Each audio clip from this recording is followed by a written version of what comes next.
My name is Greg Pennington from Hendersonville, Tennessee, and I've been handcrafting Windsor chairs since 2003. So Windsor chairs are defined as chairs that have everything anchored into the seat. If you look at a chair, everything comes into the seat, the legs, the arms, the backs, and that sort of defines what a Windsor chair is. I make these chairs by hand. They're split out of logs, and then use draw knives and scorps and spoke shaves and all sorts of 18th century style tools, which even in the 21st century are still applicable today. And it takes about a week or so to make a chair, and they're right from the forest, right from the logs. So this is where the chair making begins, really. It's in the log. And so I have to break these logs down. If you look at this big, long log right here, that's a white oak. And that's considered a veneer grade white oak. They grow plentiful in this area. The log yards keep them, but they sell them as stave logs for barrel makers, a lot of whiskey barrel makers, but they're perfect for chair making too. So what I typically do is I'll get a log and I'll split it in half, and then I'll quarter it and start breaking them down into smaller, manageable pieces for the chair. So I just simply use a splitting maul and a wedge. And to do this, I'm going to score the wood down the length there. And then once it starts,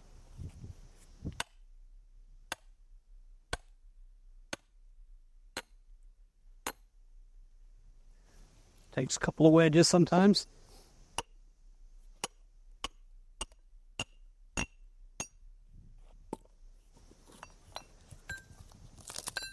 And then it splits perfectly with the grain, and I'll break these down into whatever chair parts that I might need.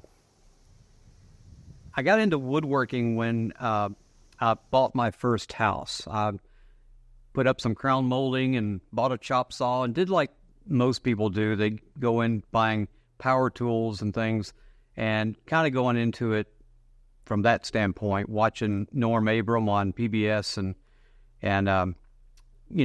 putting up crown molding and building bookcases and built-ins around the house.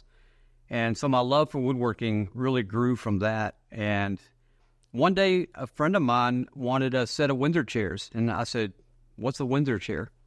So I thought, well, I'll go research it. And I took my first class in 2003 from a guy named David Wright. And fell in love with the process. I mean, it's an amazing process. I had a sack back is what we built. This is a sack back. This is a miniature Windsor chair. I build these so that I can help teach. I can travel and teach with these easier than I can a full-size chair. But they're exact replicas of a full-size Windsor. They're 50% of a full-size Windsor. But this is called a sack back. The most Windsors are named by the back of the chair. So you have hoop backs, you've got fan backs, continuous arms like the one I'm sitting in. You've also got the sack back was the first chair I made, and that got its name from draping sacks over the back of the chair because these were more garden furniture in England, and people would get cold, so they put a sack over the back of the chair. Thus it got the name sack back. So in 2003, after this first chair class that I took from David Wright, I was just hooked. I mean, I came home and I started buying lathes to turn the legs on. I started buying draw knives and spoke shaves and all the tools that I needed to build a chair. And I think within 2 weeks after that first class, I had come home and built my second chair. Now, your second chair's probably not as good as your first because you're by yourself. You don't have instruction. You don't have somebody you can turn to and ask questions. So you have to kind of figure things out as you go. But, basically from there I was probably trying to crank out a chair every week or two. And I was still a a full-time diesel mechanic at the time. And by 2007, I had made enough chairs, done enough craft shows, and really just felt like I needed to make a change. So in 2007, I walked away from my full-time mechanic job to become a full-time chairmaker. And also, during that time, I realized that I love teaching chairmaking and sharing something that I was so excited about. There are so many people that are interested in doing this kind of craft, and there were many opportunities for me to go do that. One of them was with my mentor, Curtis Buchanan, who's from Jonesboro, Tennessee, and I took a class with him in 2005, and then later we started teaching together. I would be his assistant, and I started doing all the turnings and all the preparations for his classes. And from there, it just elevated incredibly. In 2009, I decided to build a timber frame shop that you see that I'm here in right now, to make it a dedicated school for teaching chairmaking. And so we had an old-fashioned barn raising. I milled up all these timbers on the sawmill, the floors, the benches, the walls, everything you see in this building was a tree I took down, whether from storm damage or, just the trees that were, that were going to be cut down for like to build neighborhoods or houses or something like that. So you build it on the ground. You do the mortise and tenon joints. Think of it as like a giant piece of furniture. And so in 4 hours, we had this whole frame raised up. And in fact, I remember measuring from each corner of the building, and it was only a 1/4 inch off.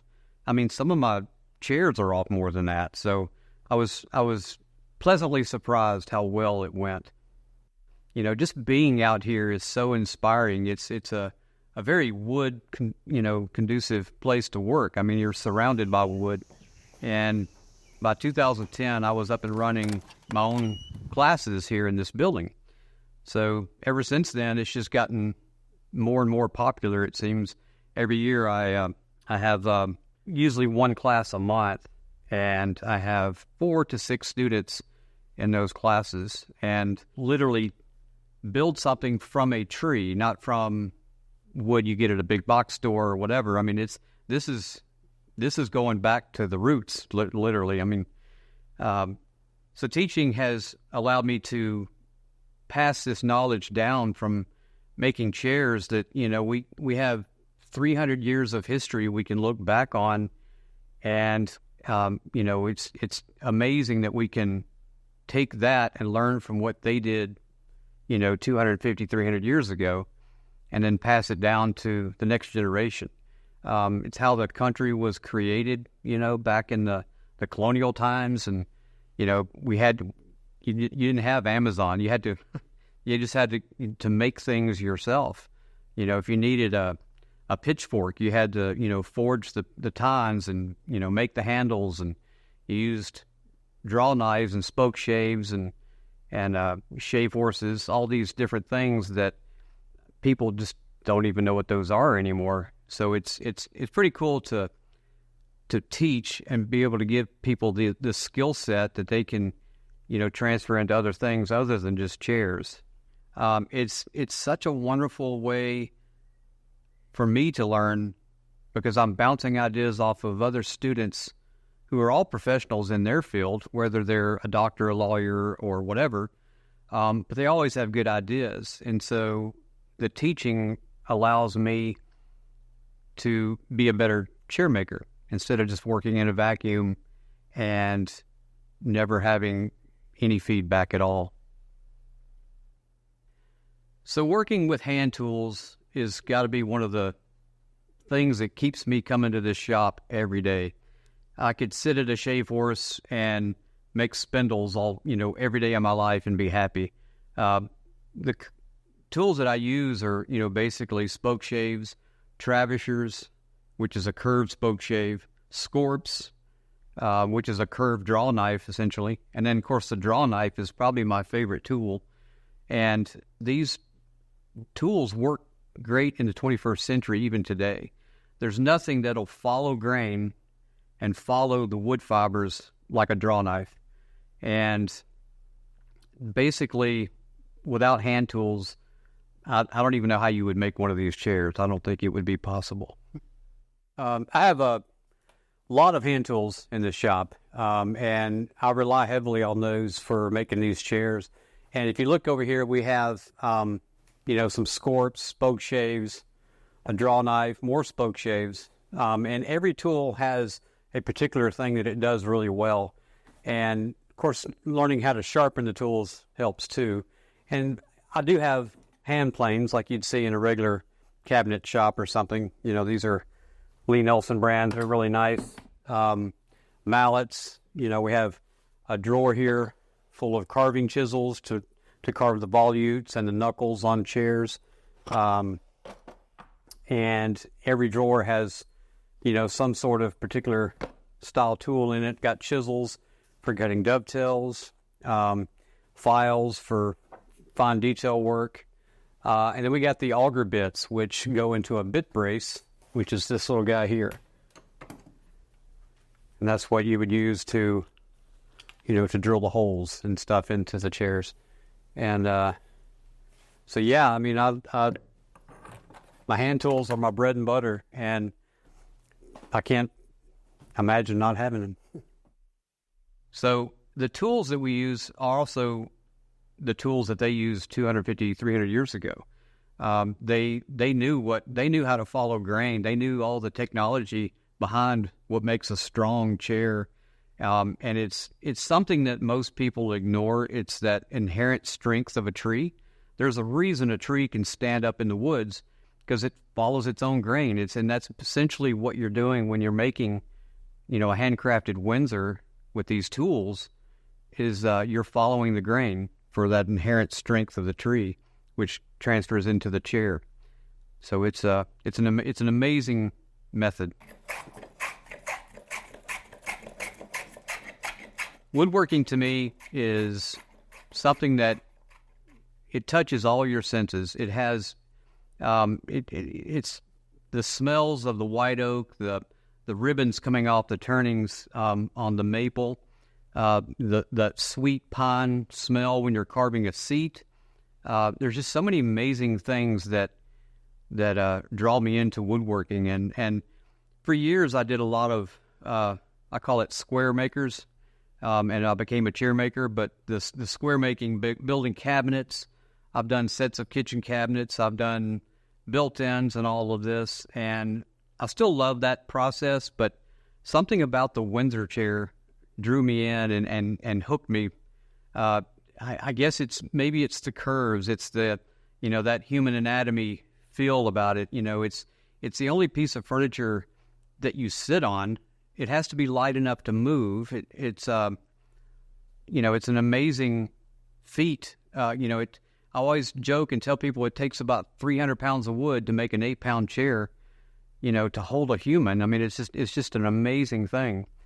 I can't think of anything else I'd rather be doing than creating this type of art. These Windsor chairs that, to me, just they're magic. I mean, I find myself staring at them, for long periods of time. People might think I'm crazy, but I can't think of anything else I'd rather do than build chairs and pass that knowledge on.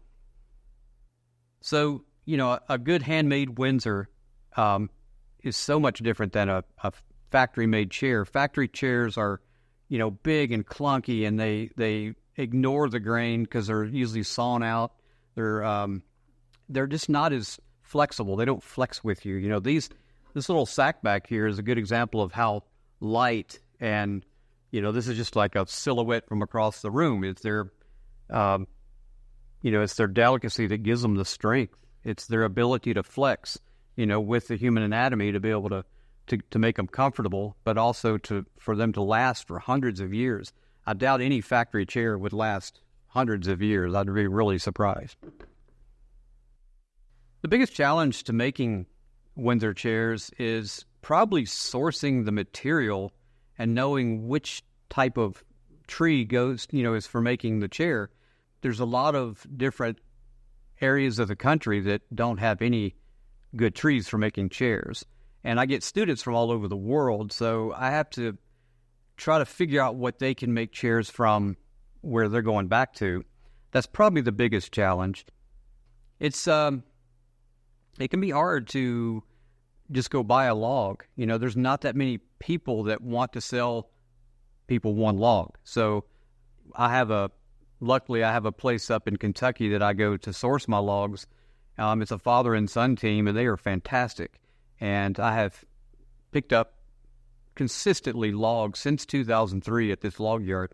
So try to find somebody local that you can, you know, get a relationship with that will sell you these logs. So I run a sawmill, a little Wood-Mizer sawmill, and cut my own logs up into lumber. I don't use a lot of this for the chairs, but like in the case of this stuff right here, this is sassafras, all the same species. It's from about 2 different logs. And so the wood is soaking wet when you mill it first off the sawmill. So you have to use what they call stickers. These are little sticks of wood, stickers in between every layer, and they all should line up down the boards, and it allows airflow throughout the whole stack. And so I can dry lumber. A general rule of thumb to air dry lumber is a year per inch. So it takes a couple of good years to get this wood dry enough to carve a seat from. So you have to be patient. It's you know, something you mill up, and you know, 2 years later this will be ready for seats. But it's you just have to be patient. So as you can see, I've got much more lumber than I'll ever use in my life probably out here. There's some ash, there's cherry, there's pretty much any domestic hardwood out here. In fact, you can see this board here is a very, very wide, probably 30-inch wide cherry board. And probably make a table out of that or something. So the wood inspires you. It tells you what to create. It's really helpful to walk out here and just get ideas, you know, what to do with all this stuff. So it's a lot of fun. When I started out making chairs, the hardest part to me was the turning. You know, I'm self-taught at turning because there's not a lot of chair classes that go into deep turn or how to turn. And, you know, look at these details of these beads and coves and all that, and tried to figure out the right scale and everything, and the geometry of the tools and how to sharpen correctly. That was my biggest challenge. But it's like practice makes perfect. You have to just do it over and over again to, you know, I mean, I don't think you ever quit learning, but, you know, it does get easier with muscle memory and how to use those particular tools. So here we are with the leg turnings, where I turn the legs, the arm post, and I'm going to use a story stick that's going to give me the different diameters and where to part them down onto the turning as it spins. Now, a modern day lathe is much more efficient than what they had back in the day. In the 18th century, they would have used a treadle lathe or a spring pole lathe. They called them bodgers. They would have people that went out in the woods. They would basically tie a rope over a branch and tie the rope around the turning, and it would turn in one direction and then spin back the other direction. It was really inefficient, but it's what they had back then. And today we have the modern lathe. So this thing is going to be spinning at about 2,000 RPM, and I'll start out by parting down at the biggest diameter. This is called a parting tool. And this little contraption, a friend of mine designed, Peter Galbert, that tells you the diameter as you spin, as you part down. So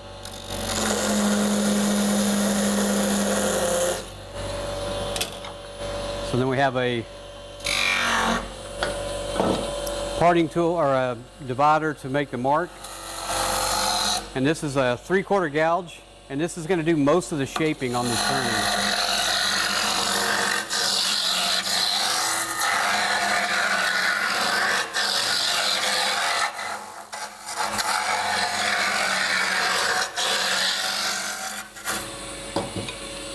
So now I can part down the rest of these dimensions.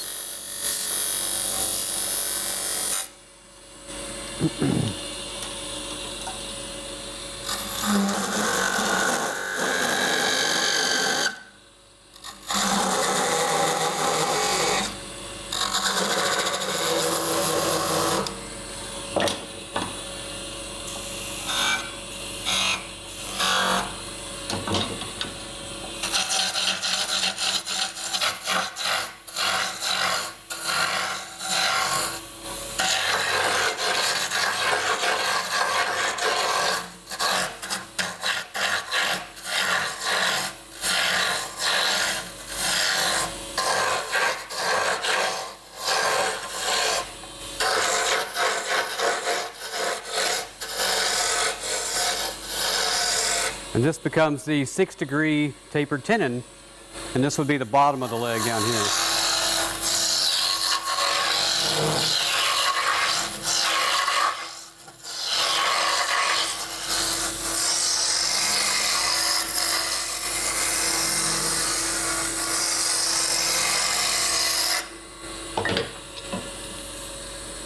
That's basically it. So the reason to make handmade chairs, to me, is all of these tool marks made from these wonderfully sharp tools, stay in that chair, and they get handed down, whether it be to a museum, to a family member, and those tool marks will always be there. They're not perfect. They're what I call chairmaker perfect. They're it's a roadmap of what I went through to make this chair, and it's amazing the clarity you get from these sharp tools and all of these facets that that the tools leave. And I can't imagine sanding the chair to like a factory chair would be. They all look the same. They all just come out of a factory. They come out of a mold or something, and they just don't have any life like a real Windsor has. And I can look back at the chairs, at a museum from 200 years ago and see these same tool marks. And so you kind of know you're in that mindset from what they were going through back then while they were making those chairs just like we do now. Well, let me walk you through the steps of making a Windsor chair. It's pretty complicated. It's something different every day, and it takes typically 5 or 6 days to make a chair. Because we're starting out with white oak, it's green right out of the log. Green means it's wet. So we split the log up with wedges and a mallet, and we look for the straightest, clearest grain we can find. We use the heartwood of white oak to steam bend our backs and to make our spindles, the little sticks in the back of the chair. And the back is the what I'm talking about here, the arm and the sack part and the spindles are all out of white oak, and they're split and riven with a froe and a mallet, and that's the chairmaker's table saw, essentially, and it follows the fibers of these pieces and breaks them down into really, really strong sections of wood. This box is actually called a break box. So it holds the wood up in position, and all I got to do is pull the handle, and I can split the wood, and it'll follow the grain nicely to make chair backs. We bring those into the shop, and you sit on the shave horse. The shave horse is like a vise that holds the wood for you. You push a pedal, and it holds the wood in place, so it frees up your hands to use with a draw knife. And I typically have to shape the spindles and the back and all the things that we're going to steam bend for the white oak with the draw knife. So we're going to make a spindle. After I split this stuff out, rive it out with the froe and the mallet, I go to the shave horse. The shave horse is a vise, and I use my foot to push this head back and forth, which pinches the work, and it allows it to lock it in place, and I can move it really fast. And I can also adjust this up, too, for bigger pieces of wood. And so now with it locked in place, I can use the draw knife to shave the wood. You always want to skew and slice. Skewing is at a 45 degrees, and slicing is using the whole blade. And then I can position this around quickly.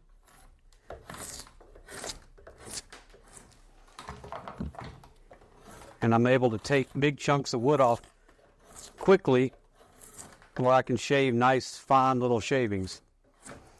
The draw knife is very versatile like that.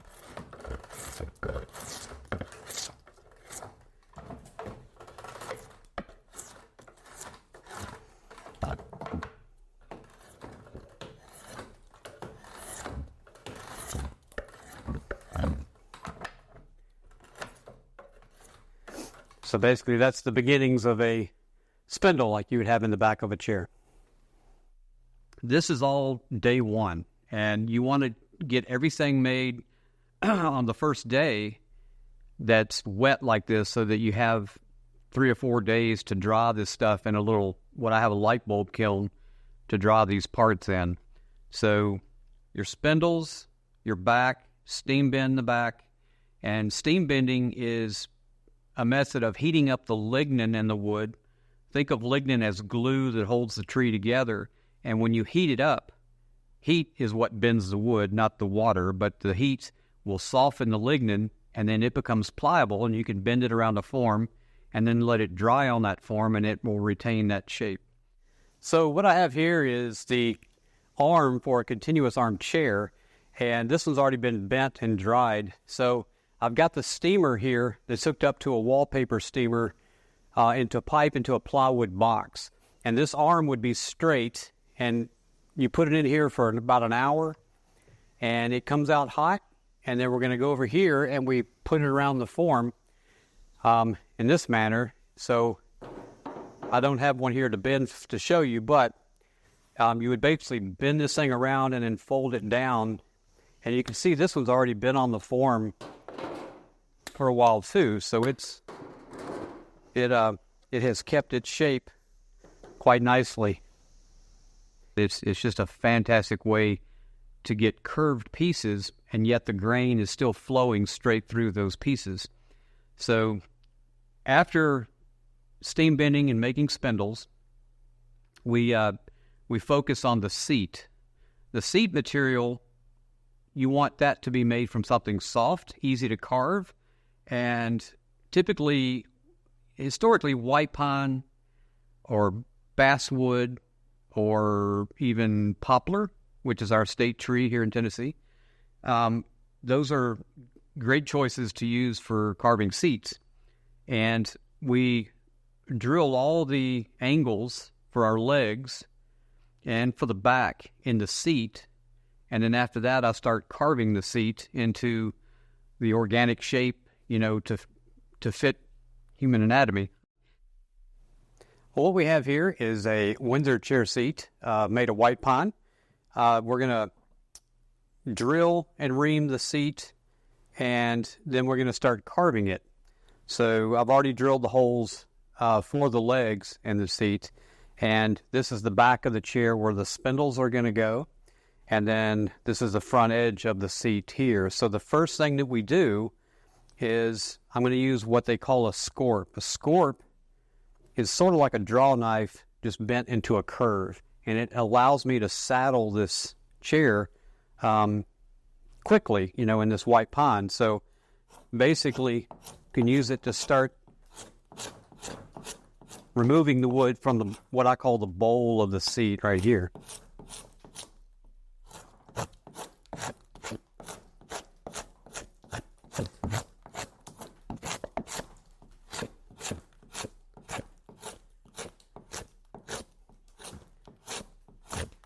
It's a good workout for your forearms.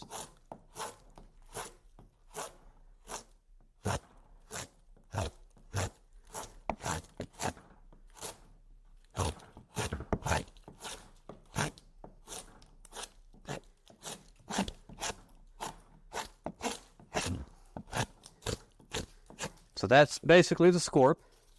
I've got 2 depth holes here to tell me how deep to carve this seat. The next tool is a travisher, and this is basically a curved, it's kind of like the scorp, but it has like a wooden fence. But with this, I can take less material, but with more control.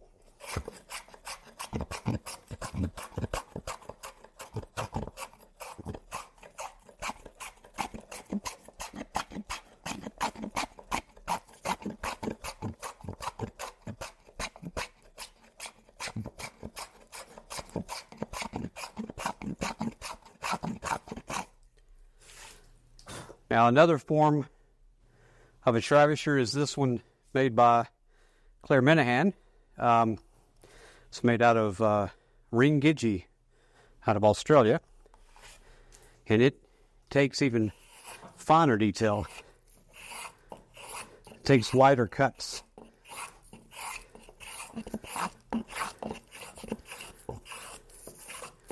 And I can get right up to the edges with this one.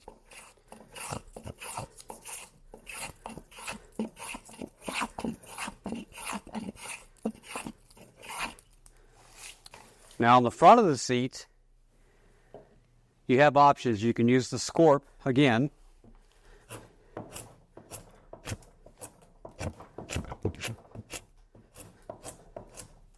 And then some people use the draw knife.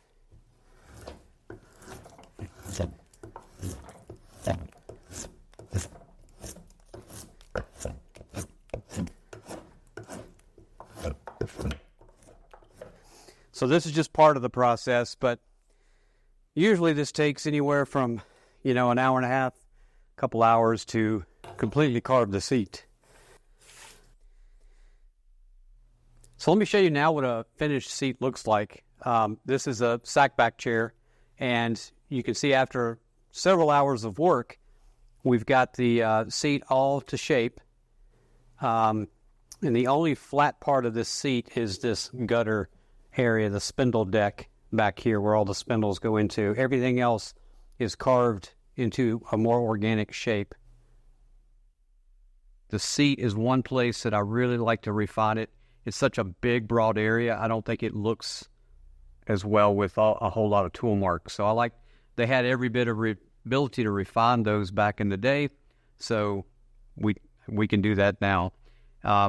Once the seat's been carved, that's typically day 2. Day 3, I am going to jump on the lathe and start turning the legs, the stretchers, and the arm post for the undercarriage of the chair out of a harder wood that takes really good detail.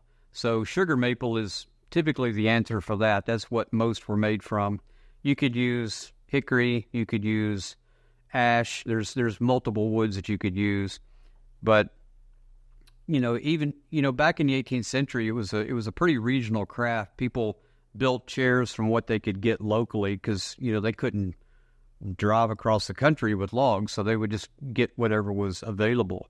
I happen to live here in Middle Tennessee, and there is such plentiful white oak and maple and poplar. We have lots of poplar here, and so it's a fantastic place to live and make chairs. So going back to turning the legs, once I get all those turned, I have to draw certain parts of the leg. There's a 6-degree tapered tenon that at the top of the leg that goes into the seat, and I have to super draw that in a light bulb kiln. So I just stick the tenon only into the kiln, and it takes that tenon down to no measurable moisture content. And what that does, when you take the water out of wood, it shrinks and it allows you to glue the chair together, and then the moisture from the rest of the leg goes back into that tenon and swells it up. So it's called wet dry joinery pretty much, and it's real simple. So once I get everything turned and dried, then at that point, I have spindles, little sticks in the back. They've been in the kiln since day 1, And so I have to take those back out of the kiln and start shaping those into the final size for the holes that I drill. And that I use a spoke shave. And I use little gauge blocks and things to check the tenon diameters. And once I get all the spindles down to size, I call it the spindle wall because it's a very long day sitting on the shave force sizing spindles. But once I get over that spindle wall, then the chair is pretty much ready to go together. So at the last, we'll drill the rest of the holes in the back, build the undercarriage, with the turnings, and just assemble the whole chair. And all of the joineries, all of the tenons are split and wedged with wedges. Like there is a 6-degree tapered tenon. You glue it with old-fashioned hide glue, which is one of the oldest glues around. They still make it. It's made from hides for horses. You've heard of horse glue. And so you split and wedge these tenons, and the wedges are typically white oak or some kind of hardwood. It's just a fantastic joint that will last hundreds of years. So I'm going to walk y'all through some of these Windsor chairs that I make. These designs are timeless. I mean, this is what they were making 250, 300 years ago. The first one here is a continuous armchair. It has the arm that continues all the way around. That's one solid piece of wood that's steam bent into shape. If you look at the spindles, they're all white oak as well and very elastic. They have lots of flexibility to them, following the grain for strength. And then everything is anchored into the seat. That's what defines a Windsor chair, is that everything is anchored into the seat. Down below we have the baluster style turnings, which are out of hard maple, that are into the pine seat. Now, if you look at the sack back chair, we have, this is called the sack on the back, and the arm, spindles as well, all white oak and steam bent. And then the legs, this one's not been painted yet, so you can see the wedge that splits the top of that tenon through the seat, and that gives it incredible strength. And you can also see it on the arm. The spindles get split and wedged through the arm here as well. Now, one of the more difficult chairs that I make, this is one that Curtis Buchanan designed. I actually made this one at his shop in Jonesboro, Tennessee. This one is called the birdcage chair because it mimics the look of a birdcage. And this one's got all the spindles are steam bent with lumbar into position as well as the back post. The upper rail is carved into a false miter, so there's a tenon on top of this post, and this top rail mounts on that, and it's carved to look like it's a miter joint there. This one, because of everything's steam bent in different shapes, it just makes it really difficult to build. And plus, I haven't painted this one yet either, but you can see this is called a box stretcher, where it has stretchers going all the way around, and this is the bamboo style turning.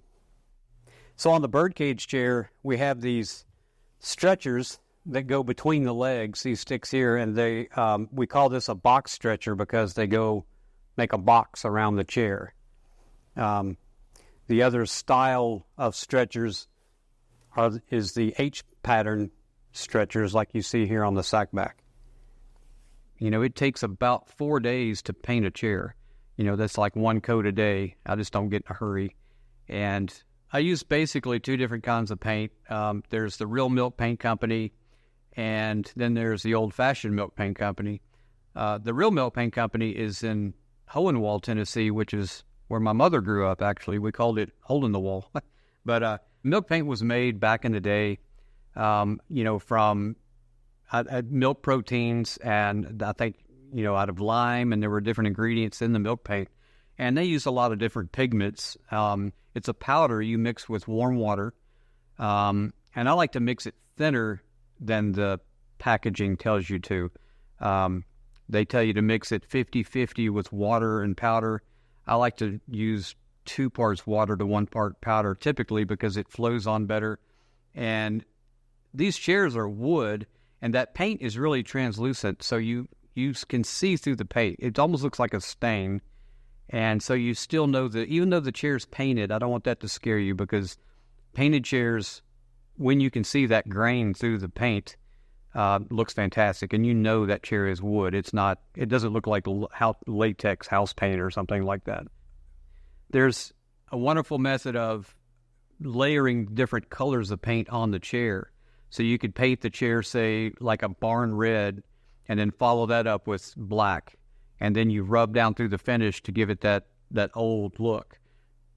From what I understand, most furniture, a lot of furniture was painted back in the 18th century, but they painted a really bright, vivid colors because with candlelight, their homes were really dark, so they painted their furniture bright.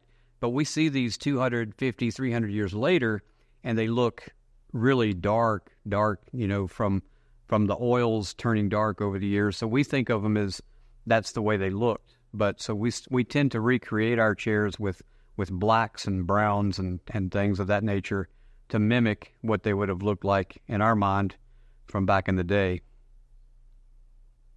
I think the chairs look really good with layers of different colors. And then as the chair wears, as people sit in on them, use them, and you wear down through those colors, it just makes a wonderful patina that, it's just kind of typical of what we see antique Windsors. So we try to mimic those same kind of finishes today.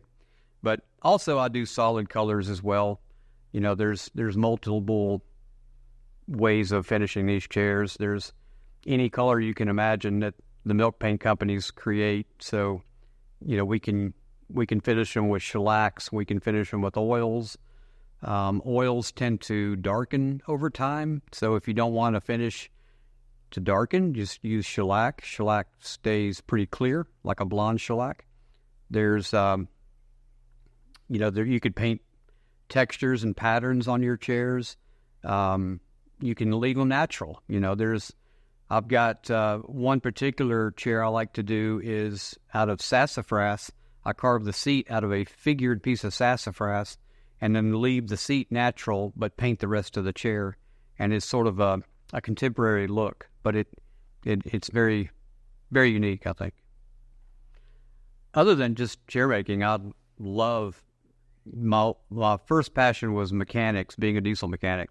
So I had several old vehicles on the property that I have restored. A Jeep Grand Wagoneer, a 79 C10, and now I'm currently working on a 1929 Model A Ford. And that's a pretty cool car. I mean, cars hadn't been around long when that one started. So the 29 Model A has basically the whole base of the car is wood. The roof and the walls, the door frames are all wood.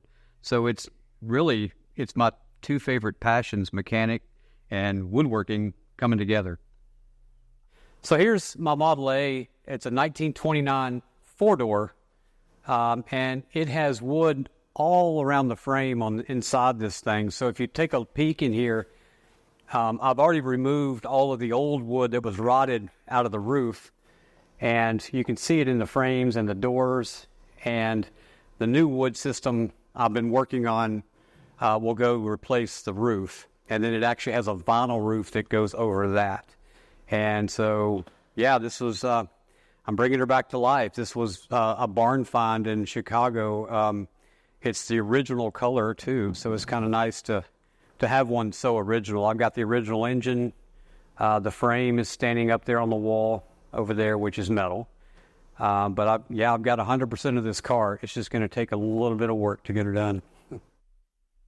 For those that are interested in wanting to learn woodworking, and I think it's very important that you follow other masters that do it, and you want to learn the nuances of wood and not just buy a whole bunch of machines and start chopping up wood and gluing it together.